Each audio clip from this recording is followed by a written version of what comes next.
नमस्कार। इस वीडियो में हम अवैदिक दर्शन के बारे में जानने की कोशिश करें।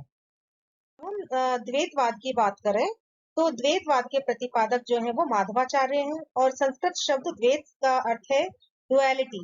डुअलिटी का मतलब होता है दो भागों में या दो भिन्न रूपों वाली स्थिति। ये कौन से दो भिन्न रूप हैं? दो तत्व हैं, तो ये इसे द्वित्ववाद भी कहा जाता है। और ये द्वित्ववाद जो है वो माधवाचार्य ने इसका प्रतिपादन किया। तो माधवाचार्य के बारे में जानने की कोशिश करें तो ये भक्ति आंदोलन के सबसे महत्वपूर्ण दार्शनिक माने गए। इन्हें पूर्ण प्रज्ञ आनंद तीर्थ नाम से भी जाना जाता है। और वायु का तृतीय अवतार इन्हें माना गया है, क्योंकि प्रथम अवतार तो हनुमान है, द्वितीय अवतार भीम है, इसलिए ये तृतीय अवतार है। इन्होंने द्वैतवाद की रचना करी है।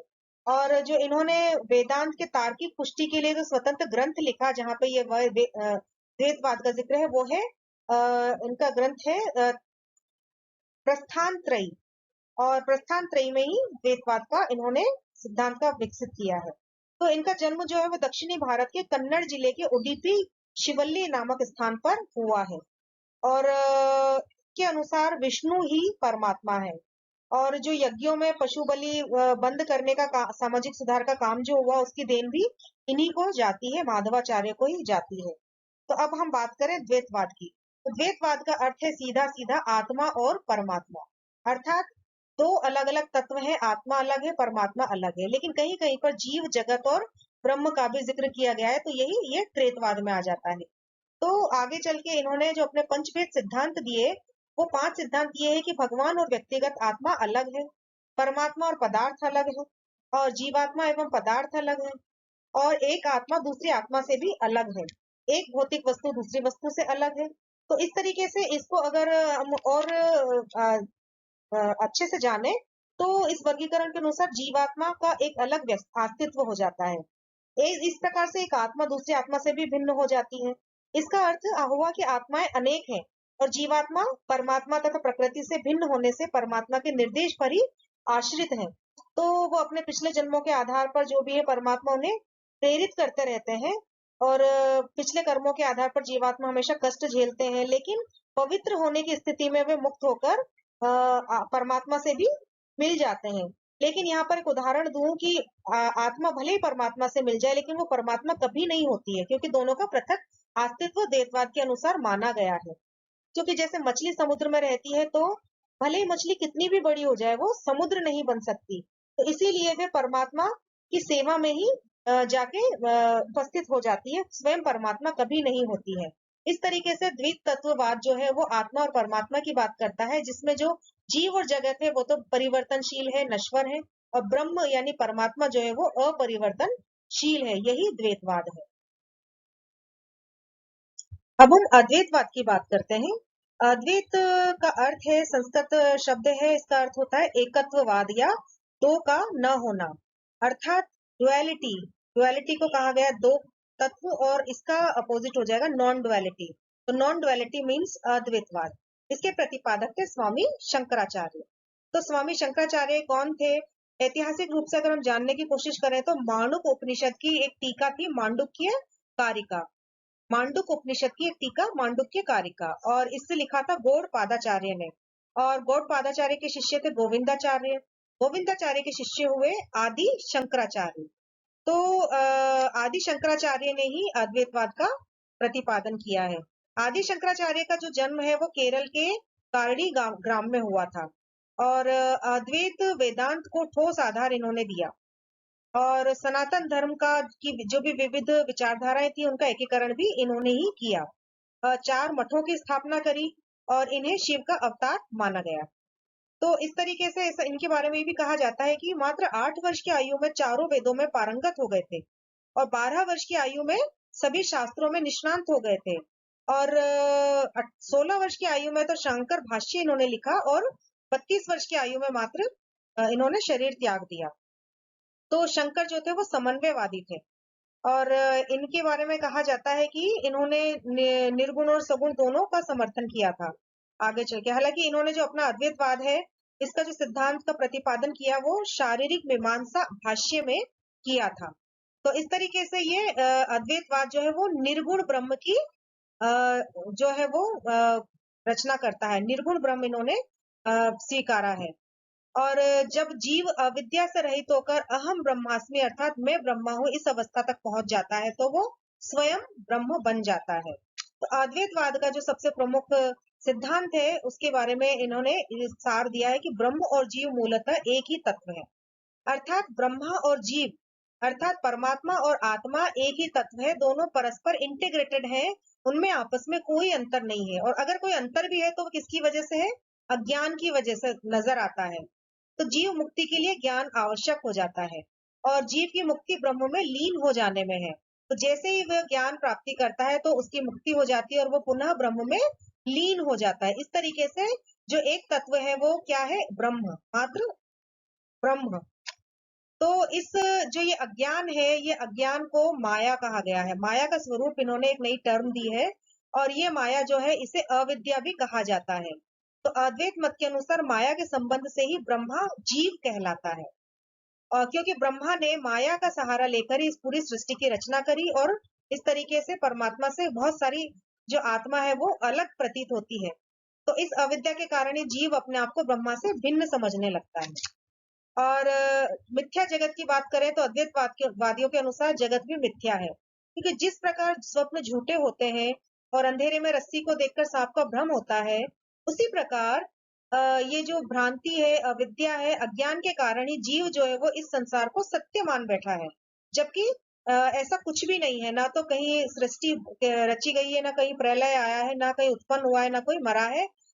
सब जो है वो जगत जो है वो मिथ्या है और मात्र सच जो है वो ब्रह्मा है। और इस माया की वजह से जीव अपने आप को अलग समझता है, अर्थात एक तत्ववाद की यहाँ पे बात की जा रही है। तो जैसा कि मैंने बताया कि जो शंकर है वो समन्वयवादी थे, तो इन्होंने मूर्ति पूजा का औचित्य सिद्ध करने का भी प्रयास किया था और इन्होंने निर्गुण और सगुण दोनों को समन्वय करने का प्रयास किया। और इन्होंने कहा कि निर्गुण तक पहुंचने के लिए सगुण भक्ति आवश्यक है और ज्ञान और भक्ति का मिलन भूमि पर ही उन्होंने अनुभव किया कि अद्वैत ज्ञान ही परम उपलब्धि है। अद्वैत ज्ञान ही परम उपलब्धि है, यानी आत्मा परमात्मा अलग होने का मात्र जो है वो भ्रम है और ये जो भ्रम है वो माया की वजह से है। और जिस दिन ये माया, ये अविद्या खत्म हो जाती है, उस दिन जो जीव है वो पुनः ब्रह्म में लीन हो जाता है। अब हम बात करते हैं विशिष्ट अद्वैत। तो विशिष्ट अद्वैत दर्शन जो है वो इनका जो संप्रदाय है वो है श्री संप्रदाय। ये श्री संप्रदाय की बात कर रहे हैं और इस दर्शन की जो प्रतिपादन किया था वो रामानुज ने किया था। तो ये शंकराचार्य के लगभग 300 वर्ष बाद 11वीं शताब्दी में रामानुजाचार्य ने इस दर्शन का प्रतिपादन किया। तो जो इन्होंने ब्रह्म सूत्रों की नवीन व्याख्याएं करी और विशिष्टाद्वैत मत की स्थापना करी। तो ये जो मत है वो इन्होंने अपना जो ग्रंथ लिखा था वो श्री भाष्य लिखा था और उसी में इस दर्शन का इन्होंने प्रतिपादन किया। इसके बारे में कहा जाता है कि जो श्री संप्रदाय है, रामानुज शंकर ने मायावाद को इसका विरोध किया और मायावाद को नहीं माना, क्योंकि उनके अनुसार जो जीव जगत और ब्रह्म तीनों पारमार्थिक सत्य है। इन्होंने जो है वो निर्गुण ब्रह्म के विरुद्ध एक प्रतिक्रिया की थी, क्योंकि निर्गुण ब्रह्म तो अद्वैतवाद मानता है, जबकि द्वैतवाद ने सगुण ब्रह्म की। तो ये क्योंकि द्वैतवाद है और विशिष्ट द्वैतवाद है, इसलिए इन्होंने भी सगुण ब्रह्म को ही माना है और निर्गुण ब्रह्म के विरुद्ध एक प्रतिक्रिया की है। तो इसलिए इनके हिसाब से जीव जगत और ब्रह्म तीनों पारमार्थिक सत्य है। जगत ब्रह्म का विवर्त नहीं बल्कि ब्रह्म की वास्तविक रचना है। तो ब्रह्म और ईश्वर एक दूसरे के पर्याय हो गए और जीव ब्रह्म का अंश है। तो इन्होंने इस तरीके से शरीर को विशिष्ट माना है, जीव आत्मा को अंश माना है और परमात्मा उसका अंश ही हो गया। इस तरीके से मोक्ष में जगत का विलय नहीं होता बल्कि जीव का स्वतंत्र अस्तित्व बना रहता है और ब्रह्म निर्विशेष और निर्गुण नहीं बल्कि सविशेष और सगुण है। इस तरीके से इन्होंने द्वैतवाद को ही आगे बढ़ाया है और मात्र एक विशिष्ट चीज जो इसमें डाल दी है वो यही डाली है कि ईश्वर अमूर्त नहीं है, जीव ब्रह्म का अंश है, इसलिए इसे विशिष्ट अद्वैत दर्शन कहा गया है। तो जीव और जगत उसके अपृथक के सिद्ध विशेषण है और ब्रह्म से पृथक उनका कोई अस्तित्व संभव नहीं है। तो इस तरीके से इन्होंने मायावाद का खंडन किया है, क्योंकि जगत ही जो है जगत भी ब्रह्म ने ही बनाया है और इसलिए वो मिथ्या नहीं है, इसमें मायावाद का कोई आवश्यकता नहीं है। तो रामानुज ज्ञान को द्रव्य मानते हैं और इनके अनुसार ज्ञान प्राप्ति के 3 साधन है, प्रत्यक्ष, अनुमान और शब्द। अतः अन्य कारणों को उन्होंने इन्हीं तीनों के अंतर्गत समाविष्ट किया है। अब हम शुद्धाद्वैत की बात करते हैं। शुद्धाद्वैतवाद, इसके जो प्रतिपादक हैं वे वल्लभाचार्य हैं और वल्लभाचार्य ने जो अपना ये जो मत दिया वो पुष्टि मार्ग के प्रवर्तक रहे हैं और पुष्टि मार्ग ही इनकी एक विशिष्ट उपलब्धि है, वरना इन्होंने द्वैतवाद को ही आगे बढ़ाया है। और यह एक वैष्णव संप्रदाय है जो कृष्ण पूजा की अर्चना करता है। तो इस तरीके से 15वीं शताब्दी में वल्लभाचार्य ने शुद्ध अद्वैत मत का प्रचार किया और इस पर आधार पर इन्होंने ब्रह्म सूत्रों में लिखित वल्लभाचार्य का अणुभाष्य इन्होंने जो लिखा, इसी में इनका जो शुद्धाद्वैतवाद है उसका जिक्र किया गया है। और वे माया से अलिप्त शुद्ध ब्रह्म का अद्वैत भाव मानते हैं और ब्रह्म निगुण नहीं बल्कि सगुण है तथा माया के संबंध से रहित है। तो इस तरीके से इन्होंने ब्रह्म अपनी अनंत शक्ति से जगत के रूप में व्यक्त होता है और जीव और ब्रह्म स्वरूप एक ही है। तो इस तरीके से इन्होंने अद्वैतवाद को ही माना है, लेकिन जो इन्होंने शुद्ध शब्द इसके जोड़ दिया, इसके लिए इनका पुष्टि मार्ग का अर्थ होता है कि सब कुछ ईश्वर ने ही किया है, अर्थात भक्त साधन निरपेक्ष होना चाहिए। पूरी तरीके से इन्होंने जो है वो भक्ति की मोक्ष के साधन 2 प्रकार के बताए हैं और जो हमें अनुग्रह प्राप्त होता है भगवान का, वो भगवान के अनुग्रह स्वतः ही उत्पन्न हो जाता है और भगवान दयालु होकर स्वतः ही जीव पर दया कर देता है। इस तरीके से जो पुष्टि मार्ग इन्होंने बताया उसमें भक्त को पूरी तरीके से साधन निरपेक्ष होना चाहिए, यही इनका पुष्टि मार्ग है। इसके बाद हम द्वैत अद्वैत की बात करें तो द्वैत अद्वैत जो है रामानुज के कुछ वर्ष बाद 11वीं शताब्दी में निम्बकाचार्य ने उसकी प्रतिष्ठा करी और इनका जो भाष्य है वो इन्होंने जो भाष्य लिखा वो वेदांत परिजात और सौरभ नाम से लिखा और रामानुज के समान ही निम्बार्क में जीव और जगत को सत्य तथा ब्रह्म को आश्रित मानते हैं। तो इनका जो संप्रदाय है वो सनकादि संप्रदाय भी कहा गया है और इन्हें सुदर्शन चक्र का अवतार भी माना गया है। इस तरीके से रामानुज के अनुसार जीव और ब्रह्म में स्वरूप साम्य है और उनकी शक्ति में भेद है।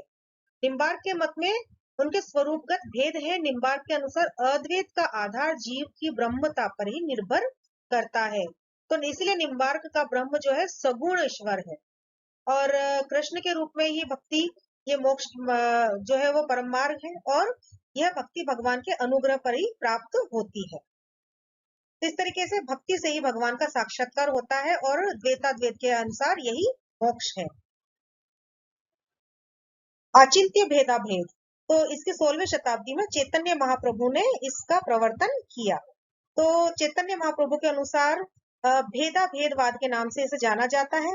तो यह वह ज्ञान है जो तर्क गम्य नहीं होता, वह शक्ति जो संभव को भी संभव बना दे, जो असंभव को भी संभव बना दे अथवा अभेद में भी भेद का दर्शन करवा दे, वही अचिंतनीय कहलाती है। इस तरीके से यहाँ पर ना तो भेद है ना अभेद है, इसलिए भेदा भेदवाद भी कहा गया है।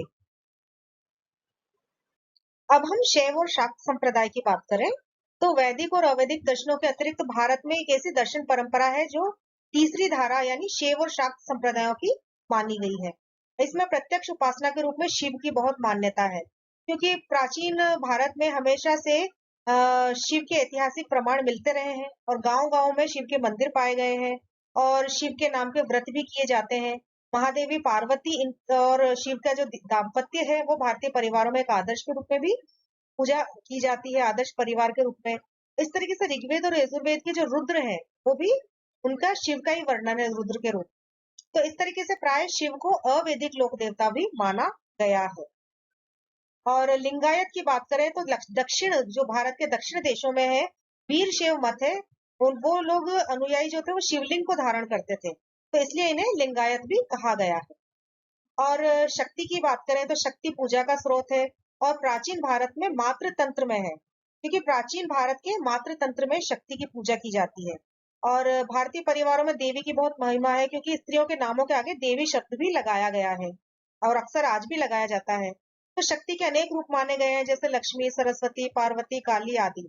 और देवी की उपासना होती है, क्योंकि शक्ति को इच्छा रूप भी माना गया है। इस तरीके से शैव और शाक्त संप्रदाय जो है वो भारत में एक बहुत महत्वपूर्ण संप्रदाय के रूप में उभरा है। धन्यवाद।